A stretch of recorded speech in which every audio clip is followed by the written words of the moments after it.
Askreddit by Elastic Watch. You've been kidnapped. 30 minutes later your kidnapper dumps you on the street because you won't stop talking about what? My theory on how Kim Jong-un is actually both gay and Remy from Ratatouille. As someone with a deep interest in the DPRK, I am signed up and fully paid in advance for your lecture. You have my full attention. Henry VIII, second verse, same as the first. I got married to the widow next door. She's been married 7 times before. Warhammer 40k. I knew I would find this comment. The Hitchhiker's Guide to the Galaxy by Douglas Adams. I would recite my Vogon poetry. You do realize that they can't let you out if they're dead, right? Lego. Oh, this one piece only came in one set issued in 1984. It was a limited edition set, so there weren't that many to start with, but a lot of pieces from that era are now lost or in landfills. So it only comes up for sale from time to time, usually at auction. One sold in 2003 for $72 buck. Can you believe that? $72 for a single Lego piece? Anyway, every time I buy used Legos, I always check for that piece. Oh, there's other pieces like that too. It isn't just the one piece. There was another piece, well actually a minifigure, that was all gold. Not like that fake plastic looking gold, but actually shiny. Wait, where are you going? Guys? Hey, I'm almost done. You gotta hear the rest. Guys? Can you describe said piece? What makes it so special? Dart. You see, everyone just uses the shield wrong. You don't always need it out. You can deflect skeleton arrows, and even creeper blasts. It's totally worth the 16th of the screen you lose while you have it equipped. And infinity? What a joke. Get a Fletcher or a skeleton spawner and you're set for life. Why not just add mending into the mix? And don't even get me started on how much more people should be using potions. You know, instant harming I can direct. Dart. Wait, I wasn't done. Arrows of harming only work with bows from power I to II since the damage cap is hard coded at 12. So the arrow of harming makes up for the difference if the arrow would deal less than 12 damage, though a great way to shotgun any monster out of existence would be to load multiple crossbows and quickly switch. Every single mistake they made in the planning and execution of said kidnapping. Like Iroh in Adler. Iroh, what are you doing? Mugger, I'm mugging you. Iroh, with that stance. My cat's gambling addiction. I kind of want to hear about it. Can your cat throw dice or does your cat go more for gambling apps? My cat. I'd be glad to listen. What's up with your cat? My D&AMP. D campaign. There is nothing more interesting than your own D&D campaign. There is nothing less interesting than someone else's D&D campaign. Edit. Man, this blew up. This one post got more karma than several years of Reddit lurking. For all the comments about CR and other D&D streams, I would argue that watching an entire game is different from hearing someone talk about their campaign. Someone just talking about their campaign is not gonna be able to add all the context, nuance and atmosphere that you get from either playing in a campaign or watching the entirety of a campaign. The entire story and character construct of the Kingdom Hearts series. I would kidnap you to finally get some sense into the narrative. The fact that College Board basically has a monopoly on the college credit entrance business, at least in the US. But we use them in an international school I went to, and how competition is necessary for APs, SATs, ACTs, EC to be cheaper and more reasonable. They are bad for the higher education system and everyone in it. Gotta love their virtual shipping charge for electronically sending your SAT score to the university. Some chick wouldn't stop pestering me at the bar one time. So I made up a whole fake backstory about being a washed up Disney Channel star until she eventually got bored and left me alone. I made up a theme song and everything. and basically wouldn't let her change the subject. I'd probably just do that again. Big edit. Let me tell you about the Y2K Disney shitshow that was Bug Chasers. Don't look it up. So exactly how much do you know about the show Bug Chasers? Nothing? Boy, do I envy you right now. The premise was basically four best friends discover that the evil Dr. Merkin is planning to release his Y2K bug into cyberspace aka the cyber zone. Picture a great value boy band style of archetypes, a bad boy, a jock, the prankster, me, and the brainy one. The brainy one, Takeshi, builds a portal to the cyber zone, so we could battle the computer bugs in a very poor CGI world. Basically reboot VR Troopers Code Lyoko. We each had a specialty and a color scheme, where I was cast as a green bug chaser, Luis not Bukowski, who was equipped with a slime cannon and other gross bug traps, stink bombs etc. There were a ton of ongoing gags, particularly between myself, Takeshi, and our big sister Melissa. If you've been keeping up with the names so far, you may have noticed that Takeshi, who was the yellow bug chaser, has a significantly more Asian sounding name than Louis or Melissa Bukowski. This is never explained. This is never even addressed. Even with 13 episodes shot and 26 planned, it wasn't even touched upon. Anyways, our big sister would usually tease him for being a dork, or get mad at me for being gross, and she'd always get her comeuppance for being an outright bitch. She'd get zapped fucking with electronics, have sink bombs go off on her, and even got sucked through the portal into the infamously disgusting cyber slug zone. You know how each Walking Dead episode had that one scene that was just gratuitously disgusting for no other reason than to try and one-up. Firstly, let's cut to the chase, get it? You're probably more wondering what happened to this show and my career. The show was straight up cursed. It was supposed to go along with an arcade shooter and Sega Dreamcast game, with basically no other merchandising.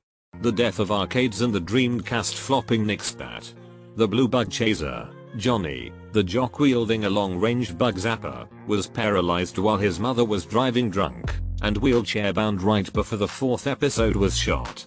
They told him they were just gonna roll with it, but ended up replacing him. I won't forget the heartbreak on his face when he showed up to the set only to find out he had lost more than his mother, and use of his legs, but the chance to defeat Dr. Merkin and be the hero kids need. The animation department was never given the funding they needed to begin with, but also suffered the characters were barely likable to boot. Takeshi was a nerd, and his main job was to do technical stuff for the group, and he didn't even get a cool weapon. Not that the weapons were terribly cool, with Disney trying their best to avoid anything too gun like the red bug chaser had a fucking flesweater. Johnny had been replaced after 3 episodes, meaning they reshot a couple scenes where they could, redubbed lines, and ultimately cut a lot of material featuring that character. I was the most well-liked character by far, being the zany little scuzzball that I was. My mom was fucking the producer, so I think my character got a little bit more to work with. That, and how my character played off of Melissa. You know how Nickelodeon producer Dan Schneider has a little girl foot fetish? Our producer, Mitch Michaels, had a sticky little girl fetish. It was only mildly noticeable on screen. Maybe her shirt was just slick enough with green slime to make out her bra line. Maybe it was the way she spit-taked the slug mucus, but it was way worse on set. Mitch put way too much time into reshooting these scenes, which often required multiple wardrobe changes just off set too, not in a dressing room. I won't bore you with those details, because there was also quite a bit of racism on set. Aside from the very on-the-nose casting of an Asian kid as the yellow bug chaser, Johnny had it worse as an African American. Takeshi was typecast as a nerd, but Johnny was supposed to be the bad boy, with a very negative thug-like personality. They didn't change it because of complaints though. No, they changed it when Mitch was informed that, much like the Red Power Ranger, the red bug chaser was sure to be the most popular. That's when the one black kid was essentially demoted from red to blue. When Johnny 1 was replaced by Johnny 2 and they were forced to do reshoots and edits, something was said to the effect of they'll never even notice if it's a different black kid, they're all the same. All he saw was a black face filling a role. He even started making us call each other by our character names off camera, until there was no Johnny 1 and Johnny 2, but just Johnny. I don't But I do remember the money shots. So Melissa was being pushed into increasingly sticky situations, with way more takes of spare footage than any slapstick gag deserved. Mitch insisted that they were the main selling point of the show, and even started using the term money shot each episode. On the episode after the mid-season finale, we were supposed to fight an invisible spider bug in the dark web. The solution was for me to spray glow-in-the-dark slime on it so the others could see it. The prop gun was a unique custom build that was way more important than the modified super soakers I was used to. The premise was that we had janky kids next door style gear that was digimorphed into cool equipment when we went through the portal. I wasn't allowed to goof around on set with this custom prop because it had to function just so. Melissa walked on the set and was given the half. She tastes it. Is this frosting? End scene. There was a hushed murmur around the room, as Mitch stood there almost wheezing. He had the type of face that a starving man gives a hibachi chef as he waits for a shrimp to get tossed his way. There wasn't a second take. The scene died on the cutting room floor without ever being matched with a laugh track. It died as stark and naked as Melissa's innocence. We were all hurried out of the studio by flustered parents, whose reaction made us feel a sort of nervous shame. The cum shot heard around our world. The show was cancelled shortly thereafter, having only half a season air. Mitch was fired, and there was a huge class action lawsuit based around a pedophilia case. The computers that were taken by the authorities had child porn on them, many of which were pictures of child actors. My mom got too full of herself and wouldn't take the settlement, insisting on a lead role for me instead, but her mouth couldn't influence them nearly the way it influenced Mitch. My role was half voiceover work, and my character usually wore goggles even in the real world, so my face was mostly forgettable. This would be the end of my show business career until my work on an adult film set years later. But that's a different story. Oh, finally someone who remembers that I am a Disney Channel star. My friends will be so impressed when I tell them that I'm so famous that I even got kidnapped. I'll need bodyguards now. OHH. This is so exciting. Where are you taking me? Never mind, the prince will always find me. In one of my shows, there was this boy, and the kidnapper not giving me the candy for getting in the van. Yay man, if they said they were gonna get candy to take me, at least give me the fucking candy. My newest MLM adventure. Dissect every aspect of their appearance and that of their vehicle and you have an oil for everything. Oils for weight loss, oils for acne, oils for smells, oils for cleaning, oils for the check engine light, lol. One of my new oily oils will fix everything. And you just have buy a $1,500 startup kit to get in. The Python programming language. Hey, I am about to go college for software engineering. And I don't know shit about programming. Any tips? How whale dicks are probably the origin of sea serpent legends. What? Endlessly critiquing their kidnapping plan as I suggest better options. You know, the zip tie is a nice pick but they're really easy to snap with since effort. Personally I'd suggest rope or even paracord. I hope you remembered to wear a disguise when you rented this van. They have CCTVs everywhere nowadays. Neither of us need your face on TV.